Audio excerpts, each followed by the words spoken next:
So we decided to do the intro differently because I realized I was just like, we do this breath to start out the podcast. And then I like do this funny intro where they're not allowed to talk. And I was like, that's weird. Let's not do that anymore.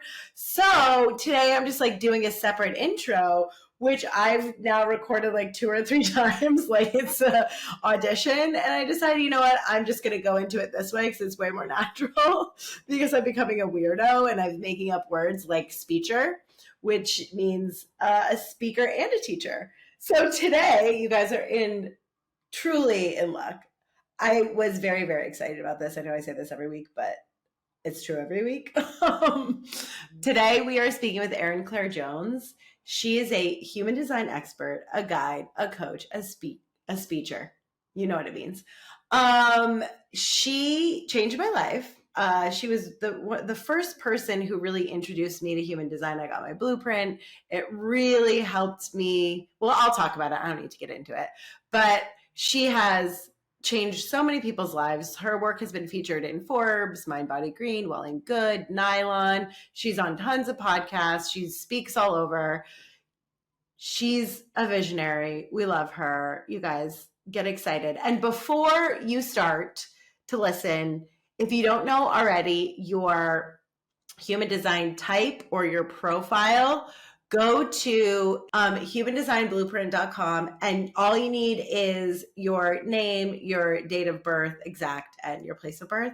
And you'll get this crazy looking chart. Don't worry about it. Just look at your type and your profile, which will be 2 numbers, like a 6-2 or 2-4.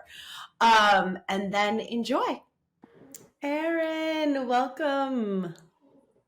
Thank you so much. I'm so happy to be here. I'm so happy to finally have you. Yes, thank you for your patience. I know it's been crazy. Oh my God. Well, you have a new baby. So I feel like that is insanity always for the schedule. So no worries at all. And you are one of my favorite people who has changed my life. So clearly you could have rescheduled a million times. Well, I appreciate that very much. It was so funny. We go way back and I didn't even realize it. I feel like life is so funny this way, right? Where I went through this really big life change. I'd ended a long-term relationship. Had just moved to LA. And in that process, I kept getting pings for human design. And it was like something that I'd heard about a few different times. And in that period, I start to learn about human design. I learned I'm a reflector. And I swear a week later, I see that you're doing a talk at the Den in LA. And right. I was like, wait, I've been following this woman. So I go to your talk and I end up the only reflector in the room, and we'll get into more of what that looks like. And I raise my hand. I'm like, hi. I don't know. There's probably like 80 people. And we went to chat afterwards because I used to work for your partner a million years ago. I know. It's so crazy. I remember sharing that with him. I was like, guess who was there? And he was like, what? But I remember that very distinctly. And I remember you raising your hand, and I was just like, I'm so glad there's a reflector in the room.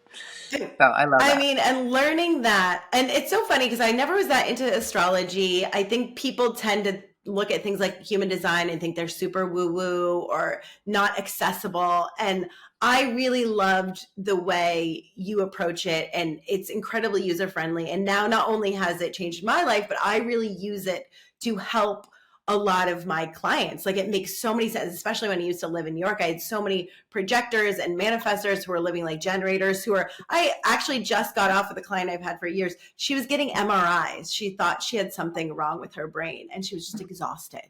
So I found it incredibly helpful. So before we keep talking about it, do you want to give a tiny bit of background about what it is? And maybe we'll get into, after that, how you got into it?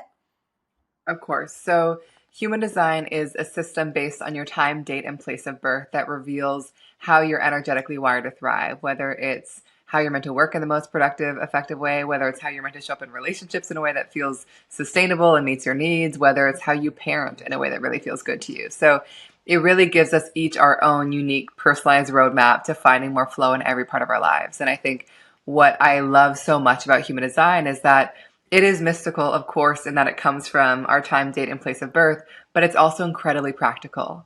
It gives us so many tools to actually kind of put all the things we're learning into action in ways that can transform our lives quickly and also over time. You do this thing, it's very cool, called a blueprint. And Yeah. I ordered mine early on from you, and it was, I don't know, probably like almost 40 pages, probably.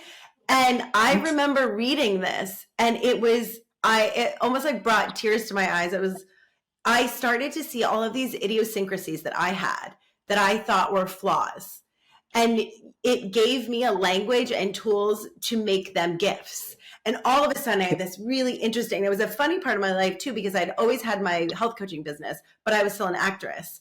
And then even in learning what a reflector was, I was in this really interesting moment. The pandemic had started. I wasn't sure which way to proceed. I was considering giving up acting. And I started learning about human design, and they talk about reflectors being here to reflect back the health of a society. And I was like, what am I doing Buick commercials for? Like, this other business that is continuing to thrive is really my purpose. And even then it allowed me to pivot.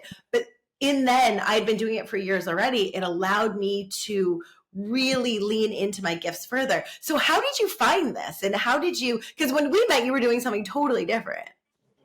Totally. So I discovered it very serendipitously. I don't think I could have ever anticipated building a career around human design. That was never the plan. I discovered it in 2015 in New York City. I was at a friend's gathering out on the Lower East Side, and I sat next to a stranger, and he asked to read my human design chart. And I think I, like many of us, I'm always curious to learn more about myself, honestly, whatever the modality. So I was like, okay, tell me everything. I want to hear it all. And he gave me this like 20-minute mini reading, and it was the most accurate, insightful, and also confronting thing I'd ever heard.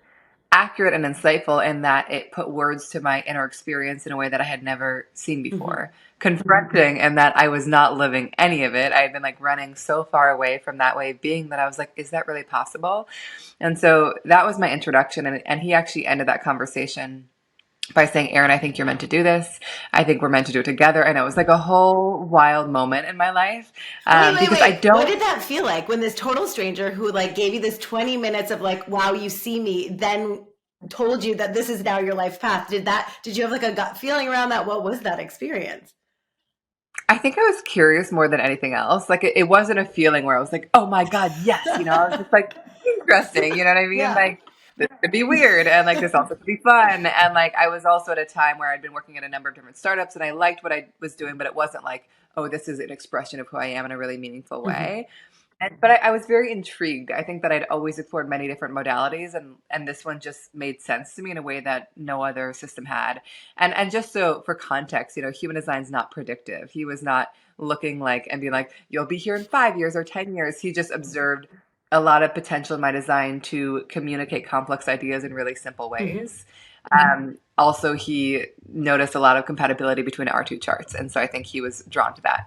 And so I will say that I kind of tiptoed into it. I was curious, and then we kind of, I mean, he lived in LA. I was going to LA on my own a week later, and he just started to show me kind of all these elements of human design, and I was just continually blown away. I was like, oh my God, teams need this. Oh my God, people need, I just made so much sense. And so I ultimately said yes. I would say probably maybe a month or two later. And that's how the journey began. We built a business together for 2 years. He was my first teacher, and then I launched my own practice in 2017. And it's been ups and downs and a whole journey, not smooth all the way, but that's how it started. I mean, from this side, right, not knowing, it seems like it was explosive. I just felt like one Yeah. after, I was like, look at this, she's everywhere. And it was just so exciting to watch. And then I remember doing our first one-on-one where we dove deeper into, it's so complex and there's so many layers to it where I continued to feel really empowered. The deeper I dive into it, that I continue to be more and more empowered. And I find it so incredibly helpful just as a health coach, where, we talk Yeah. about energy and eating and all of that and decision making, right? Where so much of the work I Totally. do is getting people connected to themselves and Yeah. understanding how they make decisions for themselves. It's so profoundly helpful. So, do you mind going into the 5 different types and giving us a little bit of background? Of course. So human design, like you are sharing, completely, it's so nuanced. It's not like you're going to have the same design as somebody else. Like there are so many intricacies to each of us. But there is kind of a hierarchy of where you begin exploring. So the first place to start is something called type. There are 5 different types, and I want to just preface it by saying this is just the first piece, and there's so much more underneath it. And oh my God, the funniest thing, because I'm always the person at the party Yeah. too, where I'm like, do you know your human design type? And we'll like look it up because it's very easy. Like Yeah. you can do it for free. And people are like, oh, like, or I have so many friends who are like, I'm the basic bitch type. I'm just a generator. I'm like, no, guys, Oprah's a generator. Generators are not like, one's not better than the other because there's more of them. It's so funny. It's ridiculous. Totally. I know. It is. And there's just a lot of misunderstanding. And I get that. So we've got manifesting generators, projectors, reflectors, and manifestors. If you don't yet know your own and you know your birth time, you can look it up at humandesignblueprint.com. So let us start with manifesting generators and generators. And I'll talk about them together and then separately. So manifesting generators and generators are the doers, the ones that have such tremendous energy to kind of build, create, and make things happen. And the more lit up and excited they are, the more energy they have. And so I would say a really, really big life lesson for both of them is to prioritize their own satisfaction and their own joy on a daily basis and see that not as a selfish choice, but as like the most generous choice they can make for everyone. I can't tell you how often I talk to generator parents that are like, oh, I can't prioritize my own things. And then when they do, they have so much more energy for everything else and it's so much better for their kids, So it's just a big lesson that like they are meant to be very vital and so much powerful energy, but it requires that they follow what lights them up and excites them. And I would say an ideal day for both of them is often one where they wake up energized and excited, use up their energy throughout the day in ways that feel deeply satisfying, whether it's within work or outside of it, and then drop into bed delightfully spent. They're like, I have used it all up. I have nothing left and now I can sleep. If they haven't fully expended their energy, they might actually feel quite restless at night. The difference here between the two, they are very similar. Some people group them together, but manifesting generators are quite multi-passionate by nature. They often like having their energy in many different things. They can't really be boxed in. These are my clients that are like, I'm a coach. I'm also opening a dance studio. I'm also thinking about opening a cafe. I also am a practicing lawyer. And like, they're just meant to be many things. They're also very fast. They can find the quickest way to make something happen. So it's important to kind of have space to be in their fast creative flow. And then generators might enjoy kind of the step-by-step process a little bit more and are really have this kind of very masterful, steadfast, committed energy. The last piece that I would share about these two types is that they're very magnetic and neither type is meant to chase after opportunities. They're meant to let opportunities come to them and wait for something to kind of light up their gut before they go after it. That's a really beautiful way of putting it because often when you read about human design, it's like, oh, they have to wait for an invitation. So that I feel like sounds very disempowering, but the idea that like when they're in their joy and they continue to follow their satisfaction, that they're magnets, that's way more, that's just way more appealing on one level, but like also empowering. Yeah, and the core piece of it is that they are meant to be driven by their gut and not their mind. And so their life is all about responding to things, but it's about paying attention to like what they naturally respond to. You might be walking down the street and you're like, oh my God, I feel pulled into that store, so I'm going to follow that.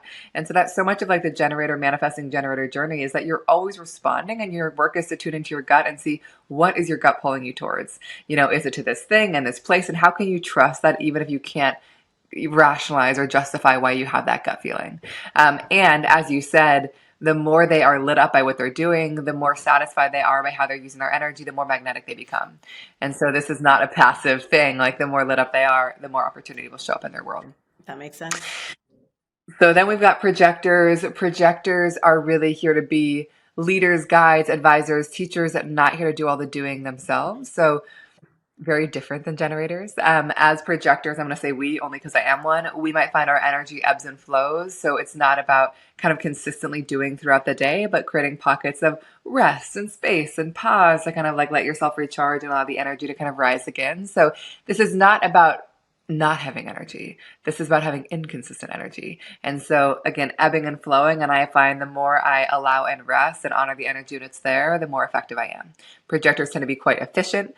So much of their gift is not in how much they can do, but really in their perspective and how they see. So they often really thrive in roles where they feel valued for that. And that could be as a coach, as a teacher, as an artist, as a manager, as a CEO, whatever it is, but really where they feel so valued for their insights.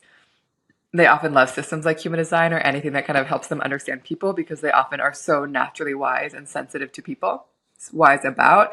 And then finally, for projectors, we're here to be invited into opportunities. And like you're saying, that felt a little bit disempowering for me at first because I think beginning a company, I was like, how in the world am I supposed to wait for an Mm-hmm. invitation? And the idea is that as projectors, our energy can be a little bit intense. And if somebody is not ready for your insights and not ready for your guidance, they can just kind of shut down and it can feel really not great for either of you. And so the idea is like your insights and guidance are so precious. And so it's worth waiting for somebody to recognize, see them, and invite you in to share them because that will be the thing that is actually sustainable for your energy and actually allows you to have an impact.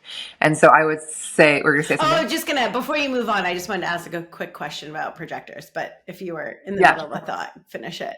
No, let me share a little bit more and then I want to hear your question. So I would say it's not about being invited into everything, but when you're sharing your gifts and when you're living with somebody or dating somebody or married to someone, that's where the invitation piece is so key. So I'd really encourage projectors to reflect on where they feel the most invited in and really recognize. I see the invitation not as a disempowering thing, but more as a tool to protect my energy and just let me know who's ready for me and when. And then the last piece that I would share is that it is also not passive because no strategy is. So one big lesson for me as a projector has been that people cannot invite me unless they see me. And so my job is not to initiate and chase after opportunities, but it is to make myself visible and trust that doing that will allow the right people to kind of see me and invite me in. So that could look like talking on podcasts or, writing newsletters or sharing on Instagram or whatever it is. So my job has been more around kind of visibility and trusting the right invitations will come from that. And as your company has grown, like being an entrepreneur with inconsistent energy, do you have tips for others like you or us out there in how you've been able to support yourself in that, right? Because it's sometimes counterintuitive to what hustle culture and having your own business and all of that. Yeah. So a couple pieces, I would say for me, I've never done it alone. I have always had a partner and always had support. And like that was really important from the very, very beginning. And so that might not be desirable or feasible. There's so much of my design is about like allies, partnership, support. So that is my mode. But so that's been really, really helpful because I think it's allowed me to really dial in on the part of the business that I'm really good at and trust others to do what they're really good at and I'm not great at. I think a big lesson for me is that when I just try to hustle and go, go, go, I don't get very much done. One, because the quality of the work is less. And I also feel really disconnected from my Mm-hmm. gifts. And so I would say as a projector, when I just build in like little moments of pause throughout the day, it's like, and I really trust the natural flow. I'm actually so much more effective and I feel so much more connected to my gifts. And so even just to start, I would say, if you can build in like a couple moments throughout the day to just like go for a walk, have a cup of tea, like lie down horizontally on your bathroom floor, like just giving yourself these moments to be unproductive, like you might notice that your energy actually feels so much better when you do that. But there have been so many moments in my life where I've hustled, even knowing that I'm a projector, I'm like, I'm gonna do it. And so, I almost always burn out when I do it. So I'm learning to not do it. But I would say that the little moments of pause can make a really big difference. And then I would say another big piece for me as a projector has been when I'm investing my energy in the right places, I have a lot of energy. When I'm investing my energy in places where I'm not invited in, I'm exhausted, bitter, and burnt out. Mm. And so that's also a big piece as well, is just being really discerning about where I put my energy because like when it's in the right communities, it gives us energy as projectors. Like the right invitations really energizes in such beautiful ways. So I've also really trusted that to guide me. That's beautiful. Cool. Then we've got manifestors. Manifestors are very disruptive, innovative, catalyzing forces. These are people that are really good at kind of initiating and getting things started, but not necessarily at doing all the doing to keep something alive. Their energy and impact is often meant to be felt at the beginning of something. So one thing I would say for manifestors is that you're not meant to do things like anyone else is. So really giving yourself permission to kind of walk a different path, even when it's scary. A big core value for manifestors tends to be freedom and autonomy and control. They're not really here to be told what to do or managed or guided by anyone else, here to kind of do things on their own terms and in their own way. And that could be as an entrepreneur, that could also be, working within a big company and like just give it a domain to have a little bit more freedom around. Manifestor energy can be a little bit bursty. What I mean by that is it is also not consistent, but it's not like projector energy, in that the manifestors can have bursts of energy that last a couple hours, a couple days, a couple weeks. And then they've got to kind of like pull back and like let the energy, kind of like come down and then wait for that burst again. So So I it's would more say, internal versus like you were talking about projectors. It's almost about, it seemed like in the space that they're in or the community that gives them energy, where manifestors, it's maybe their own inspiration. it's, yeah, totally. Like projectors can get a lot of energy from their environment, and manifestors in some ways can as well. But there is this kind of inspired urge where they're just like, I must make this thing happen, and the urge can last a couple weeks. And then they might like shut their door and be like, I am now unavailable to everyone for the next week or whatever it is. So, like, it's just honoring that and knowing that, like, they're not going to, again, kind of work in a way that many are. And manifestors are here to make the first move, they're here to initiate. They are the only type that is not designed to wait for like something external to respond to or invite them in before they say yes. They're waiting for some inspiration or urge to kind of bubble up within them and just follow it, without needing to know where it's going to take them. And then I would say one other key piece for manifestors is to just keep people in the loop. If they just go off initiating and forget to let people know what they're going to do, which often happens, people can feel very suspicious and just like not know what's happening. But if they just like give people a quick heads up, it can create a lot more ease in their relationships and enable them to kind of make things happen in a way that feels a lot better. Then we've got you, reflectors. Reflectors are about 1% of the population, so they are the most rare. Um, they are, like you said, mirrors in so many ways. Reflectors see, sense, and feel things that so many people miss. And so they're so good at mirroring back the state of things, whether that's the state of a team, the state of a person, the state of a company, the state of society. And so because they are so sensitive in those ways, it's so important that they don't personalize all the things they're feeling as their own. It's about kind of like letting the things come in and then flow out and offering kind of the objective wisdom on what you Mm-hmm. see. Reflectors are so deeply sensitive to their physical space.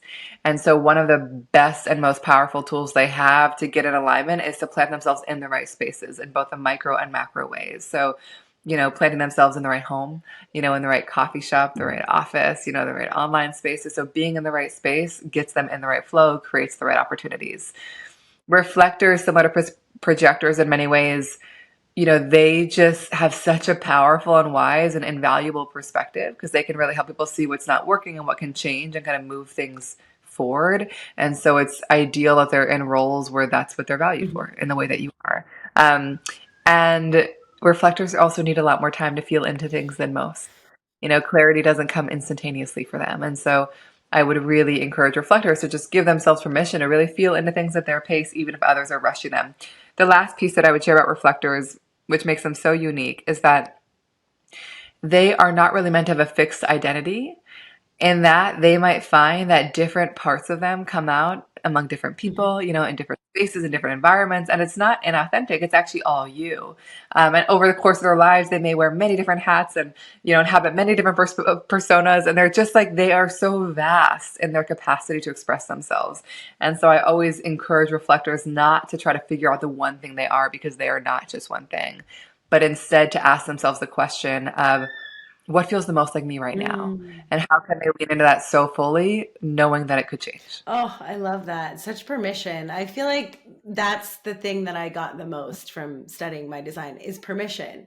And I think that, for many of the different types, we all have these qualities that maybe go against societal programming, right? And it is, or I even remember like having a lot of different friend groups growing up and feeling like, just wondering like, am I being inauthentic, being this way here and this way over there? But it all felt very natural. And then Yeah. I wish, oh my God, that someone had told my mother I needed a lunar cycle as a child. I would have had a very different, I got the amount, I was raised by two manifesting generators. So the amount of like fast-paced decision making and it's Yeah. like so incredibly overwhelming sometimes, and like the pressure. How has I'm assuming the human design of your child. I do. Has that felt like a really big gift in terms of like stepping into motherhood?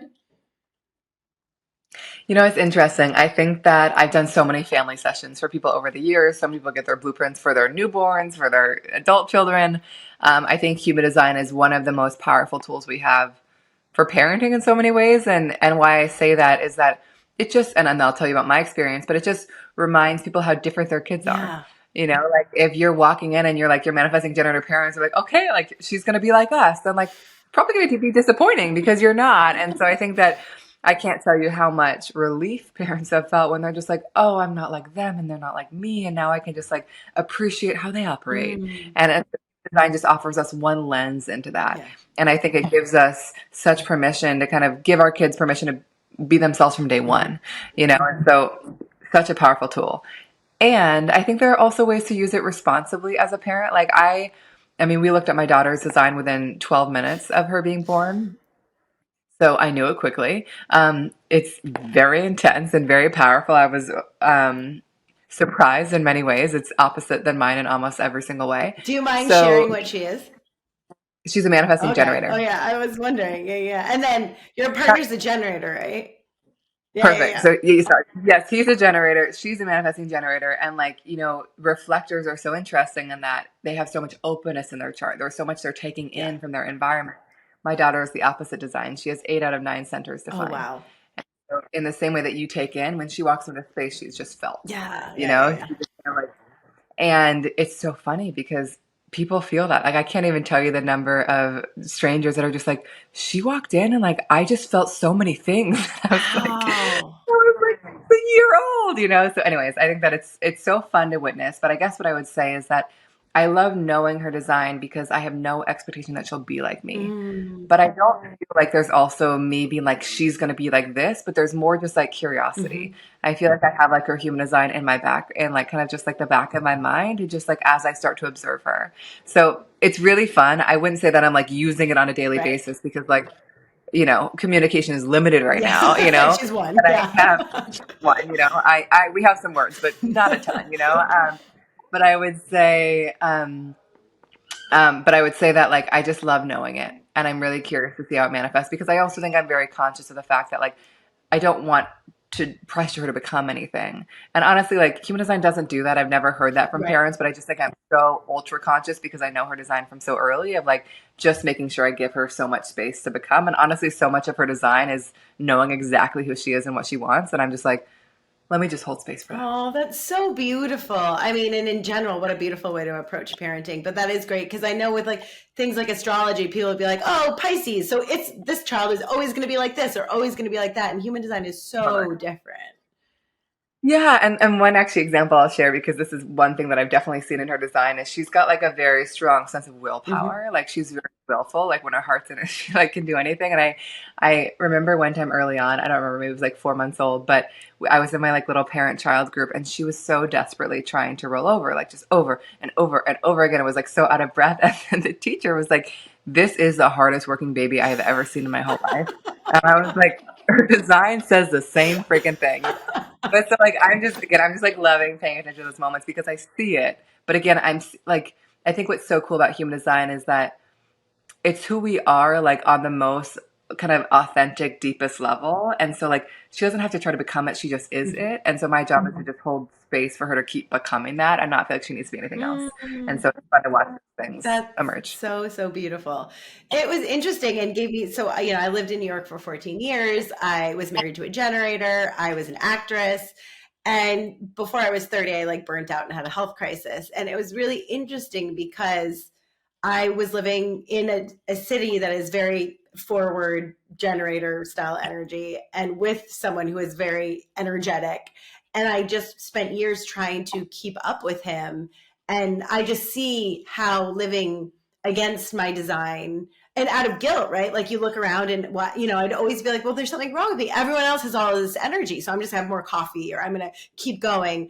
And my body started to deteriorate by the time I was 26. And it's been really interesting, like that healing journey opened up so much to me. But now when dating, and it's so funny because for most of the time I date generators, it just kind of happens that way. But since I've known all of this, I've gone into relationships being like, okay, these are things about me. Like you're always going to have more energy. Sometimes it's really nice for me to sleep by myself. Sometimes and it's changed the dynamic. And I know you do coaching around this. Could you speak to maybe your experience or what you see, how much this can help? I've seen it help my relationships, but how you see it help others? Yeah, I think similar to parenting, I think that in the context of relationships, human design just reminds us how different we are. Like, I just feel like so much friction emerges in relationships, not even because it's like an incompatible match, but more that like they want each other to be more similar or just like different than who the other person is. And so they just like don't quite understand each other. And so when I sit with people and talk about their designs, they're like, oh my gosh, like that's where so much of the friction has emerged because like I wanted her to make decisions more quickly when she's actually meant to be really slow, or I wanted her to process things with me when she's actually meant to be an independent processor, or I want whatever it is. Like it's just so many things where it's like they're just wired differently. And so I find in relationships, it brings so much compassion and understanding because people are just like, oh, you're just different, and my partner, but he and I are different in every possible way. And Yes. um, similar to me and my daughter, I'm just a little lone projector over here. And I just feel like it's so helpful because that's actually why we work so well Mhm. together. Like that's why we have chose each other. But I think that if I try to keep up with him as a generator, if I try to have clarity as quickly as he did as a generator, if I felt the need to understand things in the way that he does, like I would feel disappointed with myself because that's not me. And so I think in the context of relationships, it just gives us tools to know exactly what we need and how to really honor somebody else's way of operating. And I love what you're sharing in that it also gives us language to articulate our needs in a relationship. Yeah. For me, it would be like, okay, like we got together similar to kind of when I discovered human design, but now it's more like my energy ebbs and flows. I also need to sleep alone quite often. I'm very slow in decision making, and just all kinds of things. And I think that it would be so useful to just share that with people. And I can't tell you how often I have clients that manage teams and they just send their blueprint to their team and they're like, read it, understand how I work, and then we shall move forward. So I just think it really helps us partner in a way where we're just really aware of each other and really understand each other deeply in a way that things can flow so much more harmoniously. Yeah, I felt it gave me language, and as definitely a recovering people pleaser, gave me permission to be like, "Hey, I Yeah. don't know yet," or sometimes it takes me a long time, or like don't put pressure on me because it'll make me more stressed out. Where before those felt like faults, right? Oh, I'm Yeah. indecisive, or oh, I'm too sensitive, and like, oh, it just like it blew my mind. I had this vivid memory of like reading about reflectors are very sensitive to space, and we Yeah. were traveling in Africa when I was like 11. And I remember we walked into this one hotel room and I burst into tears. And they Hmm. were like, "What's wrong with you?" And it was just like I couldn't handle the energy of the space. But my poor parents were like, "What is wrong with our daughter? She's always like she doesn't know what she wants. She's crying all the time. Why she's so tired?" But because I was so different, and I didn't have words for that, right? Like I will walk into spaces and just feel really uncomfortable. And I remember as an actress, there were certain casting offices where I would give amazing auditions every time, and others where I would give horrible ones. And I always thought it was me, but it was like responding to the energy of the room or the space, or I felt more relaxed, so therefore creative. So for me personally, and I've seen this for every different type in different ways, I really find that it empowers you to, yeah, just understand these like small parts of you that you don't even think about, that I just thought were like, oh, I'm a weirdo or something, or I'm too sensitive. Um, and you touched on this a little bit, but I know you work with teams a lot. And it was really interesting because I worked for a small company a few years ago. As life would have it, as I'm getting into all of this. And when she found out I was a reflector, it was like maybe a year into working for her. She was like, oh, we need to change how we deal with Liana. And then all Well, of a sudden, it was so beautiful because we were a small team. She would ask for my feedback or how things felt, and it was so incredible to all of a sudden feel like I was being utilized correctly, maybe for the first time, because she was yeah. approaching me maybe with like some sort of generator energy or something like that. And it was like, oh, no, Liana, how do you feel? Or when you hear us talk about this, what do you think? And I know you work with teams. How do you recommend using this? And I mean, I can see it being very transformative with businesses. Again, it's like similar in so many ways because it just helps you understand how people operate. But this is honestly why I got into human design is that, like I shared earlier, I came from a startup, consulting for a number of different companies. And I just observed so much dysfunction in the places I worked. And I liked the people so much. I love the vision. And I was like, people just don't get each other. And so when human design was introduced to me, the first application I saw was business. I was like, if people understood each other on a deeper level, they could make things happen and not get so caught up in all this kind of like interpersonal stuff, you know? And so that's where the work that I do with teams is going in exactly like your experience to just talk to people and really see where things are challenging and help them understand how to best leverage each person they have. And there are also, you know, human design is pretty endless. There's an ability within human design to look at a group in totality and see where the biggest gaps are. You know, be like, okay, there, it's hard to maybe come up with a vision, or maybe there's going to be like a hard time doing this thing, whatever it is. And those gaps are so useful for people because they're like, oh, we just need new support. We need new people. Like we need a new kind of thing. So I think when I work with teams, it's really helping them understand each other, understanding the kind of support they need so they can just work more effectively. And again, human design is so practical in that it just gives you very specific tools of like, this person might not like being in meetings all day long. You know, they might need a lot of space to be in their own flow, or this person might not do great like working in the same environment, same team all day long. They might need to kind of be in different environments. This person might do well being asked very specific questions and given options that kind of help them see what feels right. Whereas this person might really love kind of being asked an open-ended question and being given a chance to reflect.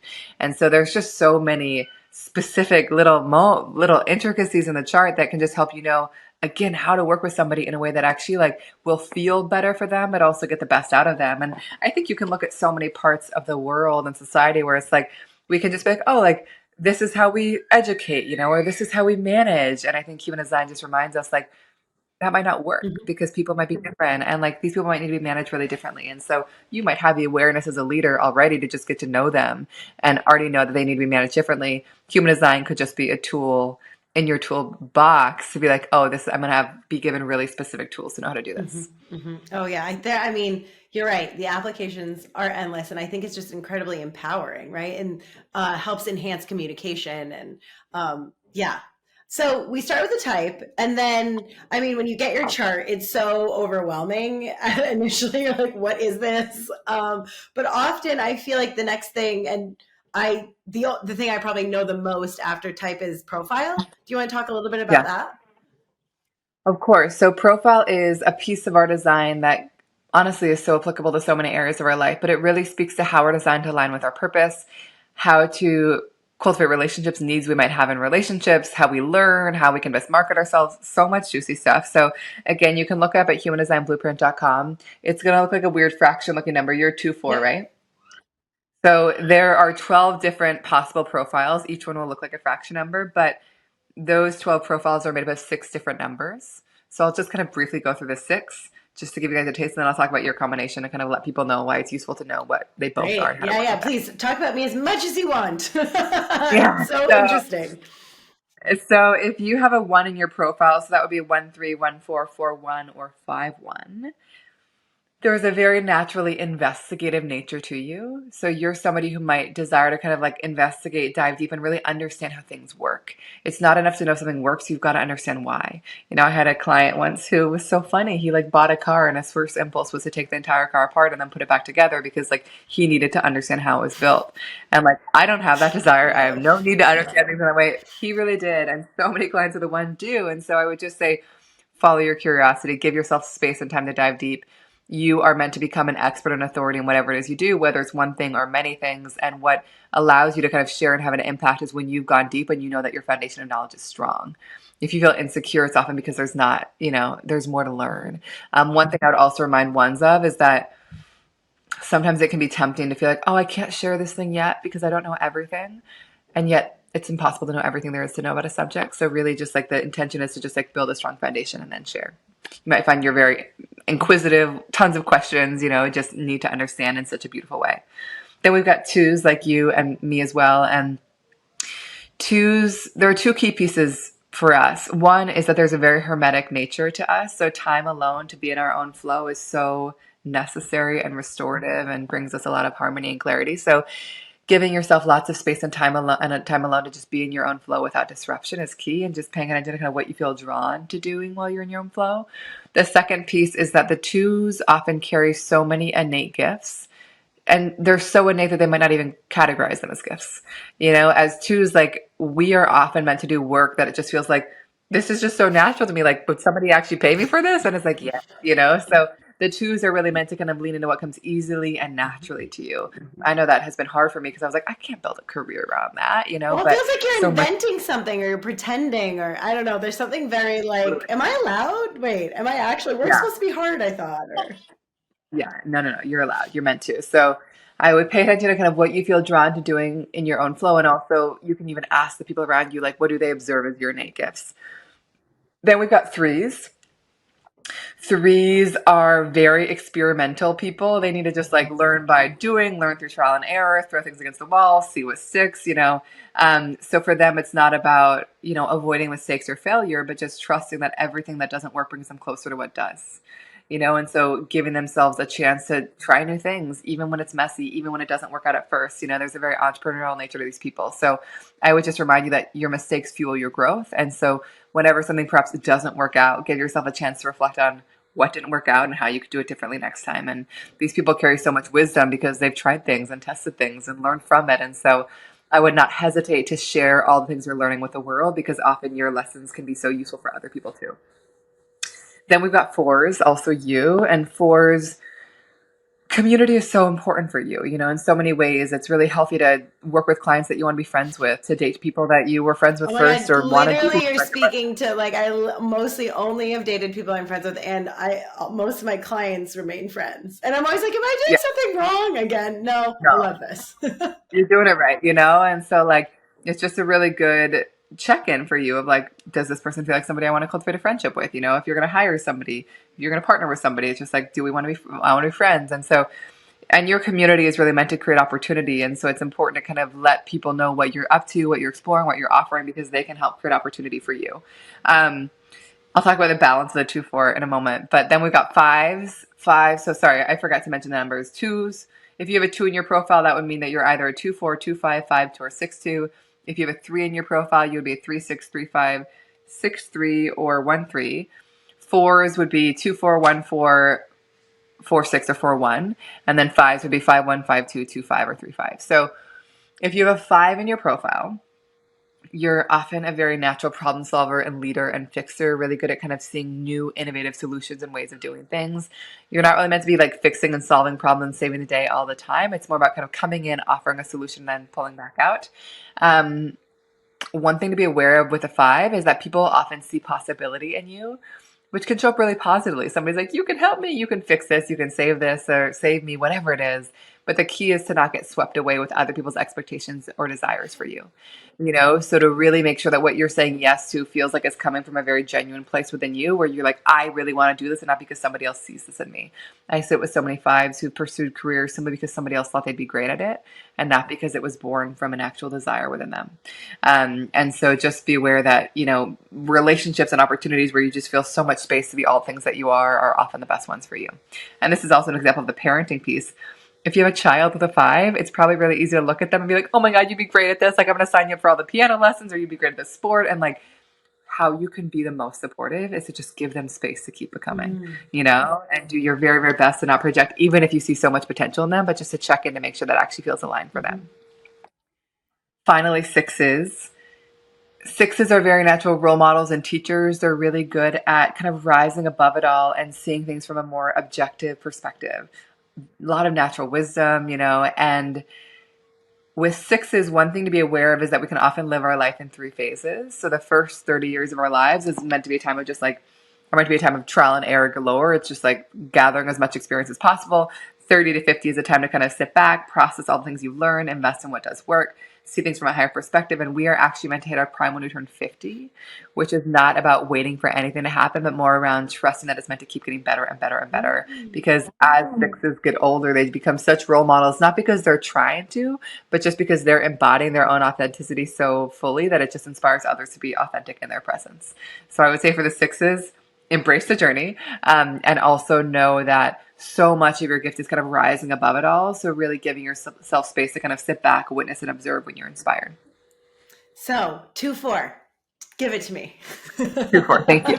So those were the numbers, and there's so much Oh my meaning in the god, combination yeah. because it just, I think it helps us often understand often a conflict we felt in our lives and how to navigate it. Because, you know, I just told Liana that she's a hermit, and I also show her that she desperately needs community. And so it can be confusing to be like, I'm sorry, what? And so, the work for you is to know that you need Yeah. both, that time alone is often a time to kind of retreat, recharge, nurture your gifts. And the community piece is often a time to kind of be out in the world and share your gifts and create opportunities. And the key is to know when to be in what place. And so as a 2/4, you don't want to spend so much time alone that people don't get to experience you and that you start to feel isolated. But you also don't want to spend so much time with people that you get totally Yeah. fatigued. So it's just knowing like when to be with others, when to be alone, and just knowing that like they're both parts of you and they both need attention. And so just noticing kind of what is the feeling when you kind of need to move into that other part of you. I would say what I've often seen in clients is it's often on the 2 side, it's like isolation. When you start to feel isolated, it's like it's time to be out in the Yeah. world. And then on the 4 side, it's like fatigue. Yeah. When you start to feel kind of fatigued by people, it's time to kind of pull back and retreat. Yeah, it was so interesting for me because I left New York at the end of 2019, moved to LA, and then the pandemic hit. And then there was a lot of like, I was in Maine, I was in the UK, and I never got to sit, and I like didn't really have an opportunity to sit and establish community because I hadn't landed. And obviously the pandemic was totally wild. And so when I moved to Portugal this year, there was like this bigger, I had this like ache for community, and I totally burnt myself out like the first 4 or 5 months because I just wanted to say yes to everything and everyone and meet everyone. And it's interesting because I will notice it now because it's like I get to a point where it's like, nope, I need to like everyone needs to leave and I need to like shut down and like almost like a robot. And then I do notice that if it gets like too much time alone starts to get bad. So it's like a very fine line of like really managing my energy. But it's a very funny to like love being like there's a moment where I'm like, everyone get away from me, please leave, even if I love Yeah. you. And then I like desperately want to be around all of the people. It's wild. It is really interesting to understand. And I know you can go even further, right? Like there's what is it called? I know I have inner vision. What is that called though? So that's a piece of our design called Okay. cognition, which speaks to our strongest sense. And so to give people an example, inner vision is around the fact that like your inner world is so alive, and you might find that you sometimes see better with your eyes closed. And so when seeking clarity or inspiration, it can be good to shut off visual stimulation and just close your eyes and see what bubbles up. It also means that you might sometimes digest best with your eyes closed. So meaning that like it might be useful to like do yoga with your eyes closed. I mean, obviously not the whole thing, but like for a moment, like chewing with your eyes closed, like having a moment to be present with a meal, re-listening to a podcast or to a session with your eyes closed. Like there's a lot when you kind of like shut out that world, so much can be digested in a new way. And then there's like location, right? Like I'm a valley person, and that was really interesting in terms of like I remember you and I had our first session, and it was like buildings that weren't too tall. I felt like pleasant noises, stream like walkable to like coffee shops or community. And I had just moved to this really cute neighborhood in London where I I remember remember I you telling me. kept Yeah. being so charmed because only what I heard were horses because the police were on Yeah. horseback and church bells. And I felt like I'd gone back in time. I was like on the third floor of this like three-story building and on this cute little high street. And I was like, oh, wow. And it probably was the happiest. That's one of my happier locations. And I remember living in high rises in New York City and really hating it. And so Yeah. it's very interesting. And so with that, that's location. What is that? Like, I know So there's mountains, yeah. there's There's a piece of our design called environment. It basically is our optimal environment. And I just want to advise people if you're going to dive into this, which I recommend, it's not like it's not literal. Like if you look up your environment and you are mountains, it doesn't mean you must live on a mountain. If you're caves, it doesn't mean you've got to build a cave for yourself. Like it's more symbolic of qualities that you can find in any environment that you choose. And so I would say for you, and I remember your share so well because I've used it as an example many times before, because you were in LA before, yeah, right? and it was so And like, loud. And I've yeah, always wanted to live in LA, and I felt nice when I visited there. But when I actually lived there, it was like really chaotic for me. totally. And so much of Liana's environment is not just about how a space feels and accessibility to things, but like you're saying that like you just like what's coming in your ears, the sounds. And so I remember Liana sharing exactly like you said that like you came from this place of LA where you hear all this traffic and stuff that like just didn't feel Helicopters, good. yeah. Yeah, and then moved to a place where like hearing the horses and the church bells, and you're like, I just like how it Mm-hmm. sounds, and like that is that's what you're meant to follow in your environment. When you like the sounds that are coming in your ears, like it's a good place for you to be. So every environment is different, but it can give us so many cool kind of qualities to look out for in any environment that we choose. And there's eating, even like a eating, right? Like I'm cold Yeah. first, which is funny because I love leftovers. Like I remember like forever my mom would be like, "Do you want to heat that up?" And I'm like, "No, no, no." Like, and for me, it's like room temperature or colder, right? Like I don't know a ton Um, about that, but I think yeah. that's really fascinating as well. Yeah. And it helps us know what to eat and not like eat kale, but more like the conditions of the food that we eat. Like for me, it's around eating food and like a stimulating environment, like actually standing up while I eat, kind of going back and forth to the table. All those things are really good for me. Like I need movement. I need my system to kind of be revved up. Whereas for you, it's less about the conditions that you're in, but more about the temperature of the food. And so some people might need really warm food that kind of warms them up. You are probably going to be somebody that thrives with food that cools you Hmm. down. Hmm. You know, leftovers is a great example. Smoothies, juices, like things that kind of just like, again, cool you down rather than warm you up. So what do you think is one of the things that you see helps people the most using human design that maybe they wouldn't realize, or, what are some of the surprises that people get in this work? Well, I think that one thing I'd say is that people will often come to me kind of looking at one area of their Mhm. life where it's like, oh, I'm struggling in career, I'm struggling in a certain relationship, but then they realize that it's applicable to every area of their life, Yes. you know? And so I think that's often a really surprising piece of like, oh, this is just relevant to everything. I would say probably one of the most useful things that human design provides us is helping us understand how to make decisions. Mhm. And we shared a little bit about it for you, but like when you look at our lives, we're making decisions all the Mhm. time. You know, from the small daily decisions of us choosing to talk or going to see a certain friend or join a webinar to the bigger decisions around where to live and who to partner with, you know, and whether to have children, all the things, you know. And I think that human design helps us know how to make decisions in a way that's really aligned for us, and we're all meant to choose differently. Like some of us are meant to be really spontaneous, other of us need to be a lot more patient. And so I think when we understand how to enter into things correctly in a way that's really aligned for us, we enter into the right things just at all. You know what I mean? And so I think that that's a really useful part of our design, because I find that that's really actionable for people. They're just like, oh, I have always felt indecisive, but it's more that I just haven't known how I choose. Yeah. So how do I choose? How can I make decisions? And it often is so relieving and empowering to learn That that. was such a life changer for me because I had so much anxiety around making decisions. And before I knew this, I would just go back and forth and back and forth and back and forth and back and forth. And someday I Yeah. knew, but it felt like all of that mental energy was helpful, right? I'm Yeah. like, what about this? And what about Yeah. this? And then once I learned this, it was like I had so much less anxiety, so much more energy. And it's so strange. It's like, I know with big decisions, if I continue to take care of myself in the ways that, I Yeah. sleep, I eat nice things, I follow my joy, I move my body, one day I'll wake up and I'll just know. And it's funny because not everyone's a reflector, but that is something I've been able to share with a lot of clients too. Because sometimes, even when you do have a quicker decision making, there's areas of your life where it's you just don't know, and it's not time to know yet. But you'll know when it's time to know because you'll know. And it's such a relief to be able to, like, I feel like so much of the work I do is get people to like slow down. It's okay, Yeah. less pressure. Like, what feels good to you? Be softer. And I don't know. I think we all could benefit from that to a degree. Totally. Totally. You know, so many of us are meant to be patient with decision making, Yeah. you know, but I love that. That's such a beautiful articulation of the reflector way of making It decisions. is wild. It's just Um, like one day I'm like, oh, I know. I don't want to do that anymore. And then it's just like done. It's so funny.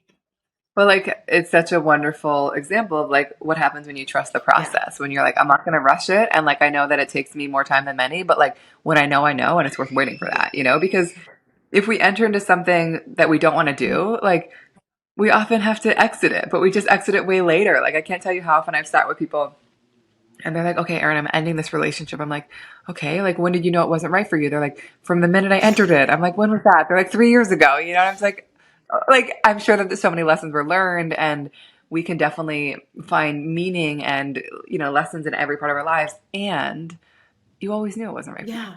you know? And so I think it just helps us trust that a little bit more. Yeah. Yeah. Oh, it's just been amazing in terms of trust and empowerment and Yeah. being able to articulate so many strange things or ask for your needs to get met, which I tend to have a hard time with, or I used to. I'm working on that.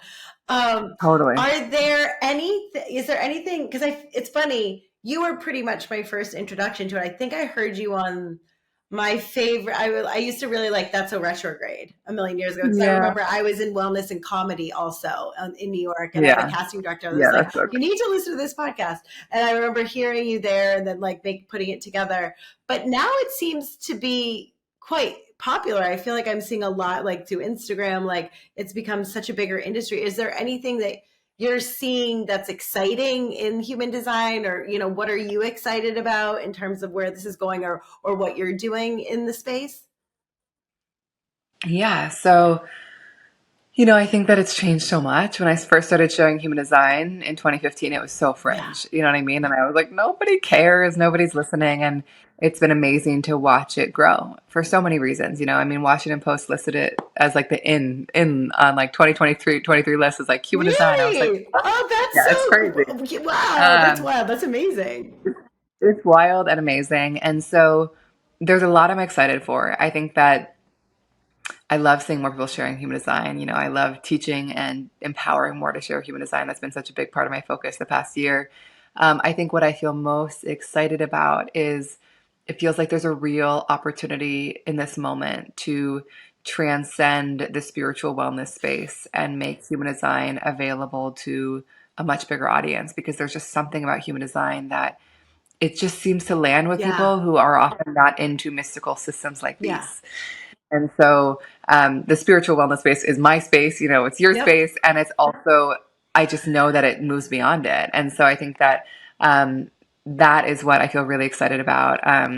Really cool things that we're working on kind of towards that end. But, who knows what will happen. But I feel like that's really, I see the potential there in a way that I've never seen before. I love that because I agree. And I, through my healing journey, became more in touch with or started to cultivate a spiritual practice through like meditation, and just became more open to these things because I sort of had to, right? Nothing traditionally Yeah. was working. And I had to Yeah. really dive deep into listening to my body and learning like other ways Yeah. to care for myself. But it's funny because it's always something that I feel private about, or especially, I'm a health coach. I studied nutrition. You, on some level, feel like people won't take you seriously. But tools like yours, and especially how you approach it, it's changed my life. And Yeah. I, with all of my clients, will figure it out because it helps me to empower them in so many ways, but especially with their health and their body. So it's funny if you're open to it. I know not everyone's spiritual, and not that you need to be, but I think it's an incredible tool for anyone.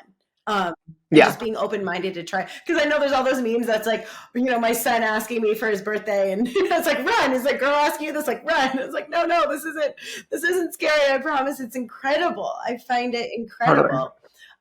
Yeah. So my final question always, and this has been, you're such a wealth of knowledge, and guys, like, truly, I say life-changing this work is. And it's funny because I remember when I really was into it, I dove deep during the pandemic, and I was staying with my parents for a bit. And I told my mom, I found out she was a manifesting generator, and I was like, do you want to hear about it? And she's like, no, I don't see how this would change my life at all. It's like, okay, no, but You're like, really, and it really is, but it allowed me to understand it changed my experience of her, which yeah, was unreal. But since then, totally. I think it's just so incredibly interesting and exciting. And when I have time and space, I keep toying with the idea of doing your training. But I know. I was thinking about that. You I know, should. I know. I just think it's so interesting, and it brings me so much Yeah. joy because I love people. So it's like a tool, like a really interesting way to immediately understand the person across from you a little bit more, which I think is really Totally. exciting without like judgment, right? With Yeah. fully allowing them to be the expression of who they are, but just like understanding around like communication, energy, decision making. Totally. And I'm so sensitive to other people, so to immediately, I was like, oh, that makes sense. Um, Totally. but getting back to our final question, and this can be a human design answer or not, but you Yeah. are such a teacher and a leader in the space. When things aren't going your way, when life hands you some lemons, how do you make it into lemonade? Or, essentially, how do you love through challenging situations? Yeah. I think that Yeah, it's interesting. Like this has been like one of the most amazing years ever because my daughter, it's also been a really hard year, And and so I think that, Can I interrupt you and ask a quick question? oh yeah, I've noticed you do a lot of work with clients. Have you noticed yeah, this being a challenging year for a lot of people, like more than totally. most? Yeah. I, Also, especially in a lot of businesses. yeah. I mean, personally and professionally, this has probably been the hardest year of my entire life. Like you said, like Yeah, really high highs, like incredible, totally. beautiful things. But Yeah, me facing some of the most challenging, scary inner, struggles. And like totally. successfully, I would say it's been beautiful in that aspect. But Totally. I swear it's like so many people in Yeah, our space, but then also yeah. clients outside of that, like just it seems crazy. It is. And I think that I joined a mastermind earlier this year for new mom entrepreneurs. And like, it's been so nice to be in that space because so many things that I felt were unique to me were like just so ubiquitous among everyone. I was like, oh, we're all going through it. But yes, I definitely have noticed that.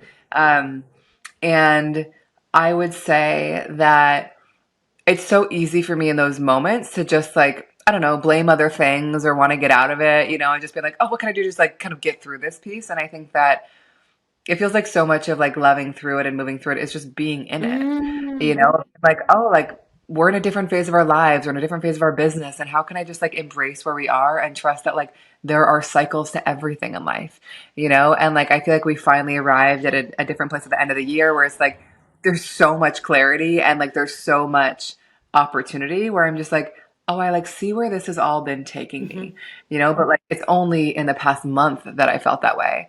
So to me, it feels like so much of loving through it is just being in it Yeah. and like, and not trying to get out of it before it's time, and just kind of being available to it being different because like our lives are always changing. And for me, it's always easy to look back and be like, why isn't it like it was then? Hmm. Or why? And it's just like, I don't even remember all the things I was insecure about then, but there were definitely a bajillion, you know what I mean? Yeah. Like, so our memories are so faulty. So I think that I feel like it's been such a year of just being like, everything has an expiration Yeah. date. Everything changes. So like how can we just keep being available for where we are in the moment and like let something keep becoming something new? I love that. That is such an incredibly beautiful answer. Okay, everyone. Truly, I know I've said this 1,000 times, but this woman is incredible. She's changed my life. Tell everyone how and where they can find you and how they can have access. Everyone, please go get a blueprint at least. It is so fun. And it is so fun to send to everyone and be like, learn about me. This is like a personal handbook. But like, Ah! truly, tell everyone how they can experience your gifts. Of course. So on Instagram, I share a lot at Erin Claire Jones, also at Human Design Blueprint. Our website is humandesignblueprint.com. If you're curious to know about yourself, the best place is the Blueprint Guide. It is basically a 50, now longer, I think you have an Ooh. older than a 55 plus page kind of personalized guide all about you. Just for context, there are hundreds of thousands of possible blueprint guides. So it is hyper personalized. So if you want to know like what are all the pieces about me and how can I use them, it is the place. Humandesignblueprint.com/guide. And we have a discount code, love through it. Yes. And then also if you want to learn human design and you're like, okay, this is amazing. Like I want to just learn it. Maybe it's just for just, sate my own curiosity, or maybe it's to share with other people.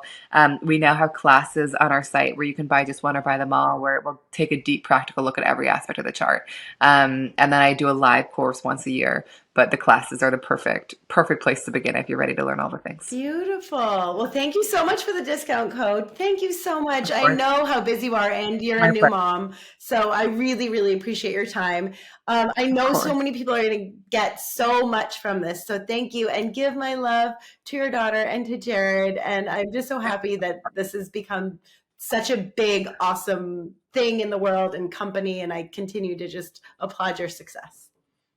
Thank you so much. It was such a pleasure. Thank you so much for having me. Absolutely.